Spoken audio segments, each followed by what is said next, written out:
Mesdames, mesdemoiselles, messieurs, bonjour et attention, attention parce que ce Tous au vert sur Public Sénat est un peu particulier. C'est l'avant-dernière émission de cette saison, celle qui décidera du dernier projet écologique et citoyen qui sera retenu pour notre grande finale de Tous au vert. Ce sera en juin prochain. Du coup, notre jury est peut-être encore plus concentré que d'habitude. On va le vérifier tout de suite. Charlotte, es-tu concentrée? Oui, oui, bien sûr. Très bien. Bien sûr. Mathilde, es-tu concentrée? Très concentrée. Dimitri? Je suis tout à fait concentré. Très concentré. Nathalie? Oui, bien sûr. Tout le monde est concentré. Guillaume? 100% concentré. Elle est aussi concentrée, je voudrais la féliciter, c'est Mylène. Bonjour Mylène. Bonjour. Mylène qui est aux couleurs de Tous au vert. Voilà, magnifique. On va se lancer, puisque nous sommes concentrés, on va découvrir ensemble, Mylène, si tu le veux bien, la première initiative éco-citoyenne du jour. Je vous rappelle qu'à la fin de cette émission, il n'en restera qu'une qui ira en finale. C'est un jardin, mais un jardin pas comme les autres, où poussent notamment de la menthe chocolat et des carottes blanches. On va en Saône-et-Loire découvrir ce jardin des curiosités.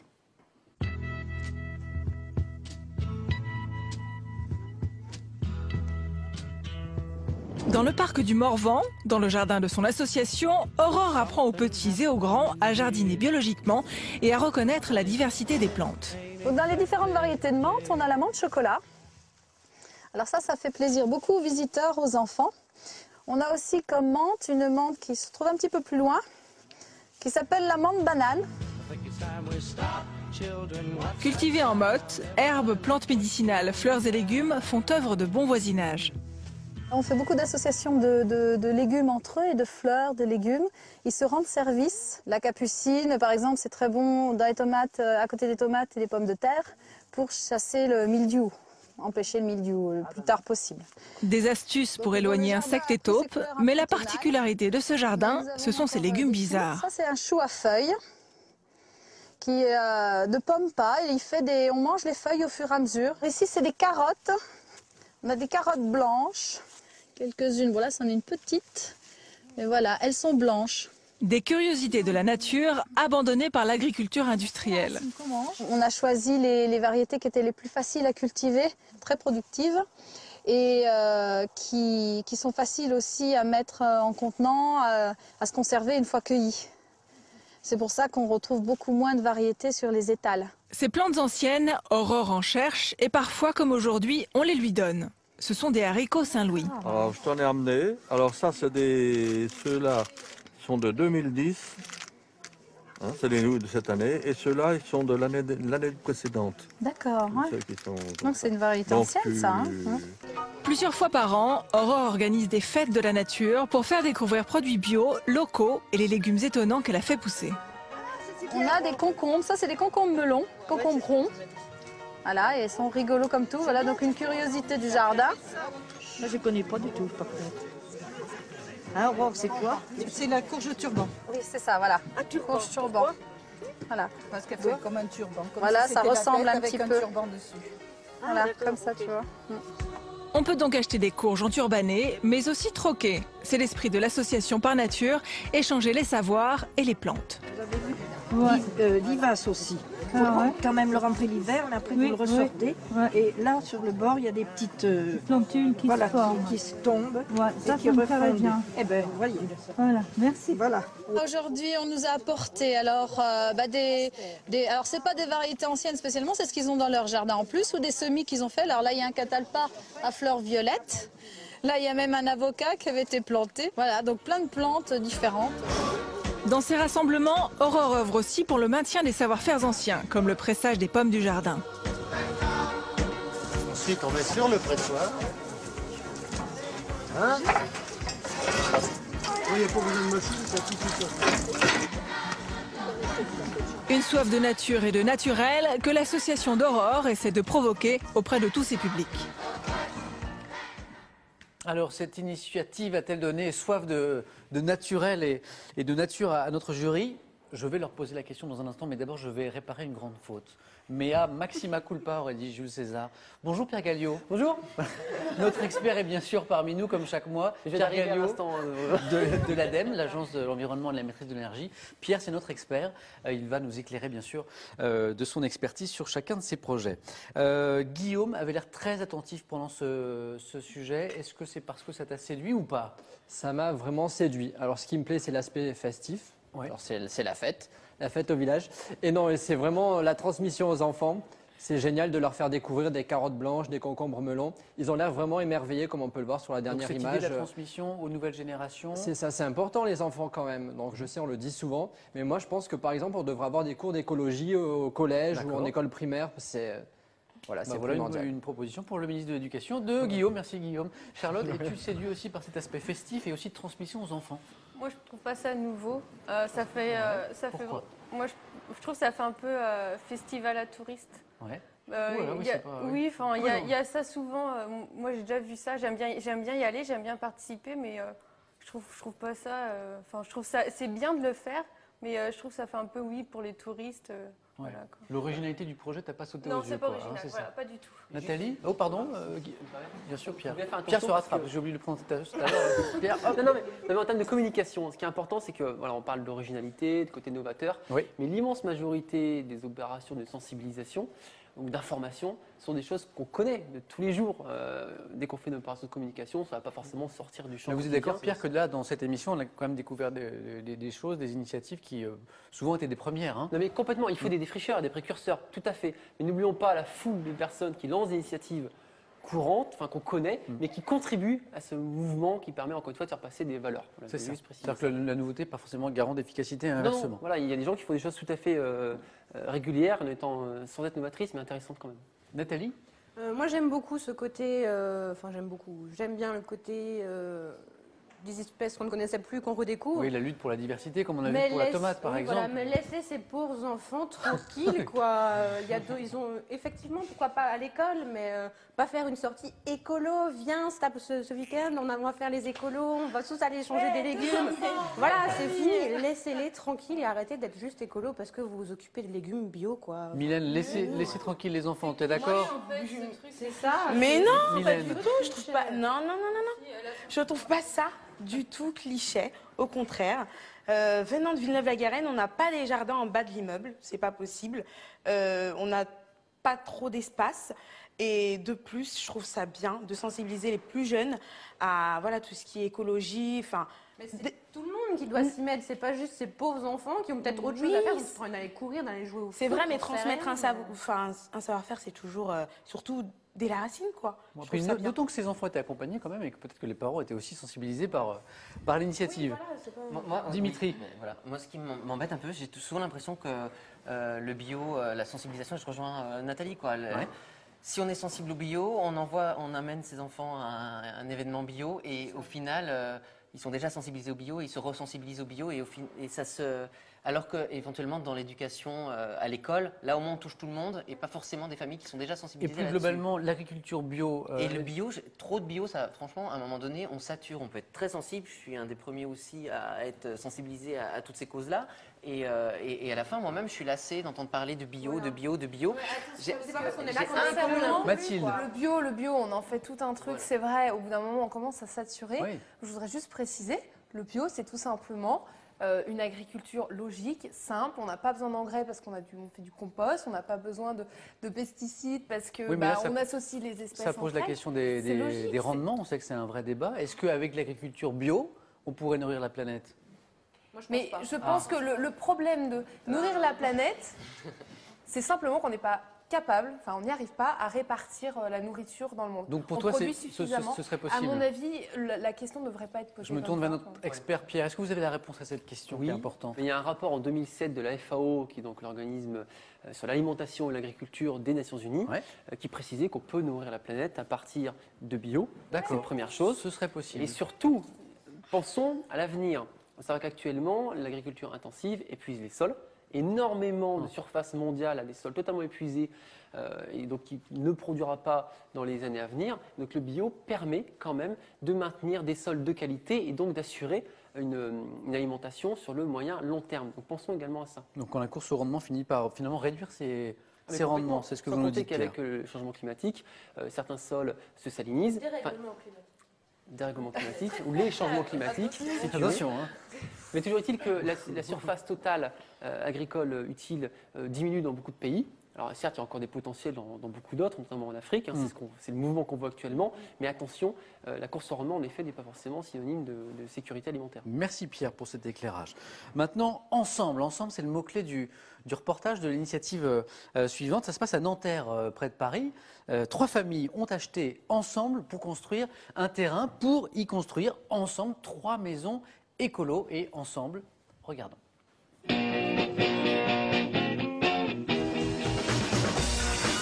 Dimanche, c'est journée porte ouverte sur le chantier de la rue de Reuil à Nanterre. Pendant que Guillaume explique son projet de construction, le poste chauffage, c'est pas un poste qui nous revient cher. Anna, elle, présente sa future maison. Ça, c'est la grande. Et la partie arrondie se situe où? C'est ça, en fait. Ce terrain, ce couple de cadres supérieurs l'a acheté avec 2 autres familles pour construire 3 maisons écolo. Si chacun aura sa maison, l'idée est de partager quelques espaces communs. On a trouvé des familles qui se rattachaient à nos valeurs, c'est-à-dire construire écologique, c'était une valeur de départ. Un habitat groupé, donc c'est-à-dire pas chacun chez soi avec chacun son barbecue. Enfin, c'est pas du tout un kolkhoz, c'est vraiment mutualiser ce qui peut l'être. Avec sa femme, Erika, et leurs 2 enfants, Mathieu a très vite adhéré au projet et à l'esprit écolo, groupé et participatif. Je vois ma main, c'est que j'ai réussi. Ouais. Et voilà. C'est votre métier de travailler dans le bâtiment ou pas du tout? Ah, mon métier, c'est d'habiter ici. Après, une fois que tout sera fait. Ils seront donc 12, enfants compris, à se partager dès cette année un jardin et une salle commune autour des 3 maisons contemporaines construites avec un leitmotiv, être le plus écolo possible. Construire écologique, c'est pas juste répondre à des normes en vigueur, parce que les normes, elles concernent que la consommation énergétique. L'énergie qui a été consommée pour fabriquer une maison, c'est la plupart du temps le double de ce qu'on consommera pour la chauffer pendant 70 ans. Donc en fait, il y a un gros enjeu, surtout quand on construit ou quand on réhabilite lourdement, à essayer d'emménager dans une maison qui elle-même a déjà bien limité cet impact-là. Et une des manières dont on a choisi de le faire, et qui est la plus efficace de ce point de vue-là, c'est d'utiliser les matériaux renouvelables, d'utiliser de la construction en bois, des isolants végétaux. Une volonté d'habitat passif qui passe par l'utilisation de matériaux renouvelables, mais aussi par le recyclage. C'est vrai que comme on avait une vraie ambition sur le réemploi, on a trouvé des choses à faire avec l'essentiel de ce qu'on a déposé. Les briques, on les revalorise, les bois, on les revalorise. On a tout ce bois, donc c'était idiot aussi. Une benne, ça nous coûte 180 € de faire venir une benne. Donc là, on en a pour. Oui, puis en plus, une benne. Ouais. Enfin, on va en utiliser pour la charpente de la salle commune, et tous les morceaux, toutes les chutes, effectivement, on les taillera aux dimensions de nos inserts. Pour limiter leur empreinte écologique, tout est réutilisé, du toit en bois jusqu'aux caves. En fait, les caves sont construites avec tous les moellons de déconstruction des petites maisons. Ah d'accord. Donc les maçons ont tout gardé. Le partage de leur expérience de constructeurs écolo fait partie prenante de leur projet. Une approche citoyenne qui fédère voisins, amis et curieux. Je suis dans le cadre d'un projet de construction de maisons écologiques aussi. Donc c'est un complément d'information que je recherche. Les gens qui nous font visiter sympathiquement cette maison-là ont quand même un degré d'avance sur moi. L'alternative qu'on est en train de faire exister, elle pourrait en inspirer ou en déclencher d'autres. Effectivement, ça c'est une des choses auxquelles on ne s'attendait pas forcément et qui est extrêmement agréable. Du partage, de l'implication et de la ténacité, ces 3 familles verront cette année la fin de cette aventure écolo-citoyenne pour en commencer une autre, celle de bon voisinage. Le bon voisinage qui est parfois une aventure à part entière. Dimitri, tu as vu plusieurs aspects dans ce projet. Il y a le côté écologique, il y a le côté récup, il y a le côté tout le monde en commun pour la construction puis pour la vie après. Qu'est-ce que tu en penses? Je vais faire bref. J'aime bien le côté récup parce que je pense que oui, moi je suis d'accord avec ça. Ouais. Vous commencez doucement à me connaître, le côté collectif. Oui, ça me branche le pas. côté kolkhoz, comme tu as dit, je crois une fois. Non, non, jamais. J'ai inventé. Enfin, le côté collectif où tu dis chacun chez soi, tout ira bien, c'est un peu ça. Voilà. Donc là, l'idée de construire ensemble et encore plus après vivre dans certains espaces collectifs, partager. Voilà. Ça, c'est pas trop ton truc? Voilà, moi j'aime bien chacun chez soi. D'accord. Après, le côté récup, allez-y les gars. Très bien. C'est le côté très parégo de Dimitri quand même. Mathilde, Oui, oh là là, alors, rien qu'à moi, ton visage, ouais. tu n'es pas du tout enthousiasmé. Non. Qu'est-ce qui t'a pas plu là-dedans? Alors moi, c'est le terme écolo. Je sature à fond. J'en peux plus. J'ai l'impression qu'on est en train de l'utiliser pour combler un manque de Que vocabulaire. c'est une étiquette qu'on met finalement sur des projets qui ne le sont pas forcément? Ça voudrait dire, d'après ce que j'ai entendu dans le reportage, que si je réemploie des matériaux ou que je construis moi-même, je suis écolo, quoi. Enfin, Ouais. ça voudrait dire qu'on est... Enfin, il y a énormément de gens qui sont Donc écolos, attention quoi, à ne d'après pas cette galvauder définition, le mot. Voilà, donc pour moi, c'est... Bon, ben, ça a le mérite d'être c'est un clair. bouche-trou verbal. D'accord. Ils ont un tas de gravats, ils veulent pas prendre de benne. Oui. Ils ont dit parce que ça coûte très cher, à la place on va les réutiliser. Oui. Ben, c'est pas parce qu'on n'a pas de sous qu'on est écolo, quoi. Enfin, Oui, mais moi, il y a une amalgame dans tous ces termes. D'accord. Je suis pas d'accord du tout avec ce Mylène. que tu dis. Là, tu trouves qu'on est en face à un projet écolo? Étant donné qu'on est en ville, c'est... En région parisienne? Exactement. L'écologie s'applique dans ce cas de figure-là. D'accord. Enfin, après, on n'a pas la même conception quand on est en ville ou quand on est à la campagne. C'est clair que le moins de petit espace qu'on a et qu'on aménage différemment, pour nous, on va utiliser le terme écologie. C'est vrai que... alors à ce compte-là, le projet qu'on a vu à Strasbourg au mois d'octobre était 100 fois plus écolo. Il était vraiment écolo. Après, C'était 10 Donc, je familles, rappelle c'était pas juste Strasbourg, c'était un immeuble pour Voilà. le coup. Qui ont Un fait un immeuble, immeuble. voilà, c'est des familles qui s'étaient mis ensemble, qui s'étaient passées de promoteurs pour construire un immeuble écolo. Voilà. Là, ils reconstruisent pas, ils Ils récupèrent. font la récup. Voilà. C'est pas pareil. Bah, Pour c'est- moi, celui de Strasbourg est beaucoup plus écolo dans sa démarche, dans sa construction, que là, c'est de la récup. Mais en banlieue parisienne, je trouve ça... Guillaume, vas-tu venir au secours de Mylène? Vas-tu être, Sauve-moi. vas-tu être à fond derrière Mylène, comme l'ai-je entendu dans une émission précédente? Toujours à fond derrière Mylène. Non, qu'est-ce que tu en Non, penses? sans rire. J'aime beaucoup ce projet parce que c'est un couple qui le porte. Ouais. Et voilà, ils partagent le même combat, les mêmes idées. C'est un côté Shabadabada, un homme et une femme. C'est ça, il y a de belles valeurs de partage, tout ça. Ok. Et voilà, ils essayent de faire le plus écolo possible. Ils y arrivent, donc bravo à eux. Donc l'amour peut être aussi écolo, nous dit Guillaume. Voilà. Des petites règles de sécurité, parce que pour le chantier, c'est vraiment le chantier, là. Oui, dis Il y a donc, des enfants vous avez qui vu les sont trous, partout. là voilà. Oui, c'est un Il y a des tranchées, enfin, ils sont là. On n'est pas là pour juger de l'éducation des parents et Non, d'être puis même, il y a plein de responsables. Je veux pas m'avancer, mais j'ai pas l'impression que ce soit Enfin, je me ce dis- projet qui aille en finale. là. Mais Charlotte. Et chacun met la main à la pâte, donc c'est bien. Mais je me dis au final, s'il y a un souci, comment ça se passe? Ils vont tous s'entretuer. Qui a fait ci, qui a fait ça? Ils sont pas. C'est des bricolos du dimanche. Tu peux parler des vices de construction. Oui, voilà. c'est Ouais, des bah. détails. Oui, mais c'est des petits Bah non, détails. c'est pas un détail. Pierre Galliot, Non, un j'aimerais mot, juste et on revenir passe sur, au troisième projet. voilà, Pierre. sur l'aspect écologique, en effet, qu'est-ce qui est écologique ou pas? Un produit écologique n'existe pas. Nous avons tous des impacts, vous, moi ou tous les produits. Alors après, le qualificatif, là, je trouve un peu dur parce que quoi qu'il en soit, alors en effet, on peut être plus écolo, moins écolo. Dans ce cas, il faudrait faire un bilan complet sur les impacts. Là, quand même, il y a une démarche d'éviter les friches urbaines et l'étalement urbain, donc il y a un avantage écologique. Ouais. Il y a un partage des équipements. Si au lieu d'avoir 3 machines à laver, on en a une seule, c'est quand même forcément positif. Il y a la récupération. Donc évidemment, nonobstant les problèmes de sécurité, etc., sur l'aspect environnemental, il y a quand même une démarche que certains ne feraient pas, je pense. Hein. C'est quand même une démarche de partage, etc. Il y a peut-être des problèmes de copropriété, etc. Mais voilà, ils font des efforts pour vivre ensemble. Donc initiative à saluer. Forcément intéressante. On peut toujours aller plus loin, mais déjà, c'est un pas qui m'apparaît pertinent. Surtout en ville. Bon, c'est comme ça. Nous reste maintenant à découvrir un projet éco-citoyen avant de choisir celui qui ira en finale en juin prochain. C'est une initiative qui nous révèle, écoutez bien, que l'huile de friture usagée est un bien précieux liquide. Regardez, ça se passe à Lille.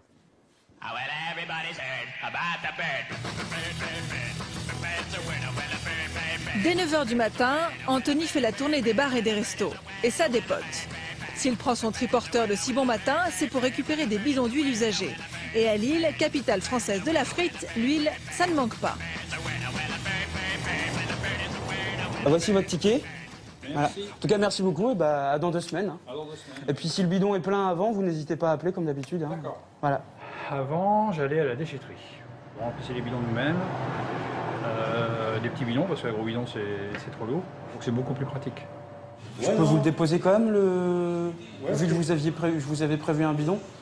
Ouais, c'est le. Ouais. C'est un bon service, il nous dépanne bien cet homme. Et puis en plus, bon, c'est réutilisable, c'est une démarche écolo, donc ça a tout pour plaire. Pour les restaurateurs, l'huile usagée est un déchet bien encombrant. Pour Anthony, salarié d'une entreprise de recyclage, c'est de l'or liquide. Je récupère des huiles qui vont finir à la poubelle ou même des fois dans les égouts malheureusement. Je les recycle et j'en fais du biocarburant, biolubrifiant pour chaîne de tronçonneuse. Toujours à vélo, c'est plus écolo. Anthony rapporte 250 kg d'huile dans le hangar où elle est stockée.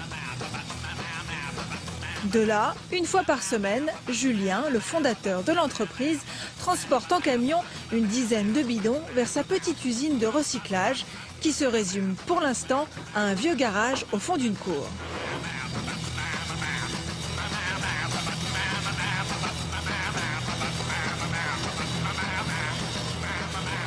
L'huile est d'abord tamisée pour éliminer les restes de frites.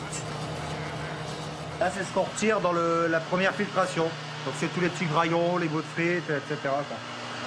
Et après, elle passe dans le séparateur centrifuge. Donc c'est le principe d'un panier à salade, ça tourne très très vite. Comme l'eau est plus lourde que l'huile, l'eau est plaquée sur les bords. Comme les particules sont plus lourdes, elles sont plaquées sur les bords. Et on aspire l'huile au milieu. Elle est ensuite filtrée, chauffée et purifiée pour arriver à son état final. Ça, c'est la meilleure des huiles qu'on traite, donc ça, c'est quelque chose dont on est fier. Pour l'instant, Julien la vend à des usines qui la transforment en agrocarburant pour être ensuite mélangée à l'essence. Julien voudrait pouvoir utiliser son huile directement comme carburant, sans la mélanger à des produits chimiques. Mais en France, il est encore interdit de rouler à l'huile pure. Il y a un vide juridique autour de ça, puisque en Europe, c'est autorisé. Pas en France. En Allemagne, il y a plus de 1000 pompes où on peut acheter et mettre dans sa voiture directement de l'huile. Pourtant, pour Julien, rouler avec de l'huile qui aurait dû finir à la poubelle, c'est moins polluant que de l'essence. Sa combustion ne produit en effet pas de soufre ni de métaux lourds. L'huile, ça vient d'une plante. Et la plante a pris le carbone dans l'atmosphère, dans le CO2 de l'atmosphère, pour construire ses acides gras. Et après qu'on remet dans l'atmosphère. Donc c'est le cycle court du carbone, ce qui fait qu'on ne contribue pas à l'excédent de CO2 qu'on a dans l'atmosphère. Julien vend donc son huile comme biolubrifiant. Il aimerait que la législation change. Mais même si c'était le cas, l'utilisation de l'huile pure ne pourrait se généraliser. En effet, tous les moteurs ne sont pas encore adaptés. D'accord, mais l'histoire ne dit pas si une voiture qui roule à l'huile de friture dégage sur son passage une odeur de frites. Ah si, ça pue. Je confirme. Ça sent la frite. T'as déjà senti une... J'ai déjà eu droit de suivre une voiture qui marchait à l'huile, qui roulait à l'huile de friteuse pendant quelques kilomètres. Et ça sent? Et ça sent pas bon. Mylène, toi aussi, tu as vécu cette expérience? Oui. Dans la même voiture que Nathalie? Non. Non, en connaissant des gens qui roulent à l'huile de friture, oui. C'est une odeur infecte. D'accord.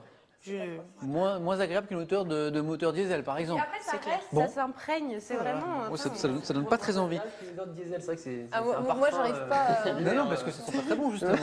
J'arrive pas à concevoir que ça puisse sentir moins bon qu'un vieux moteur diesel, un vieux poids lourd... Ça, c'est ce qu'il y a de pire comme bon, odeur. Ça, c'est le débat sur l'odeur, c'est une chose. Bon. Sur l'histoire de récupérer les huiles, par exemple, pour faire tourner un moteur. Dimitri, qu'est-ce que tu as pensé de cette initiative? J'adore.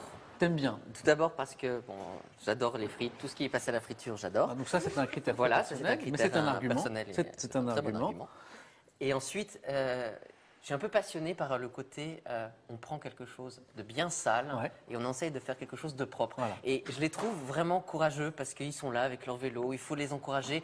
Ils parlent qu'il y a des soucis d'autorisation, etc. Hein, vraiment, ils y croient. Hein. Voilà, on sait que c'est pas une solution qui va régler tout le problème du parc automobile, mais c'est un déchet, ils récupèrent ce déchet, ils en font quelque chose d'autre. Si ça sent la frite, excusez-moi, si c'est le seul déchet, le seul inconvénient qu'on a à rouler derrière eux, je préfère rouler derrière eux. Pourquoi pas hein. Une pollution qui devient vraiment quelque chose de positif, ça rappelle l'histoire du lisier en Bretagne, qui devenait...